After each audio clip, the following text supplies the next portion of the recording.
అందరికీ నమస్కారం. నేను ఇవాళ ఇక్కడికి రావడానికి కారణం హీరో అజయ్ వాళ్ళ ఫాదర్.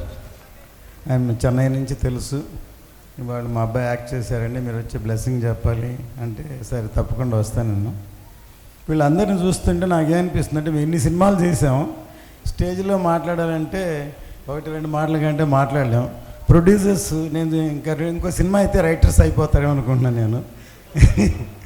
అలా మాట్లాడారు. ఎందుకంటే వీళ్ళందరూ ఇంత ఉత్సాహంగా ఉన్నారంటే ఒకే ప్లేస్లో టోటల్ ఫిలిం ఒకే చోట ఫ్యామిలీ లాగా పనిచేశారు. అందుకని అందరికీ కనెక్ట్ అయిపోయారు, అందరు ఫ్రెండ్స్లా ఉన్నారు. అందుకని నేను పెద్దరికం సినిమాని రాజమండ్రిలో 25 రోజులు ఒకే షెడ్యూల్లో ఫినిష్ చేశాను. నేను ఎన్ని సినిమాలు తీసినా నాకు ఆ పెద్దరికం ఇంకా అప్పటికీ గుర్తుంటుంది, ఆ ట్రావెల్. సో అలాగే వీళ్ళందరూ కలిసి ఒకే చోట ఉండి ఈ కడప బ్యాక్డ్రాప్లో సినిమా చేశారు కాబట్టి ఇంత ఉత్సాహంగా ఇంత ఫ్రెండ్లీగా ఉంటున్నారు.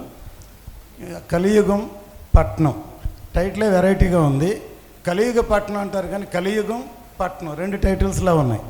నాకు చంద్రబోస్ గారు రాసిన కలియుగం కలుషితం అనే లిరిక్ బాగా నచ్చింది. అదే టైటిల్గా పెట్టించి ఉండొచ్చు అనిపించింది నాకు.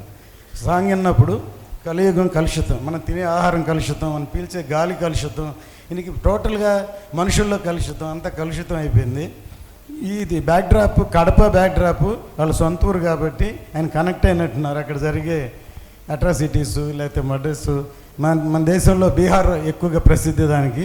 తర్వాత నేను చిన్నప్పుడు మేము చదువుకునేటప్పుడు మా నెల్లూరు ఎగ్జామ్స్లో టేబుల్ మీద కత్తి గుచ్చి ఎగ్జామ్స్ రాస్తారు కడప వాళ్ళు అని చెప్పేవాళ్ళు అప్పుడు మాకు.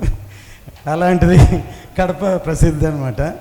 సో అందరూ చాలా బాగా ఉత్సాహంగా ఉన్నారు కాబట్టి ఖచ్చితంగా సాంగ్స్ బాగున్నాయి. కంటెంట్ వెరైటీగా ఉంటే డిఫరెంట్గా ఉంటే డెఫినెట్గా చూస్తారు. So all the best for the unit, director and artist and everybody.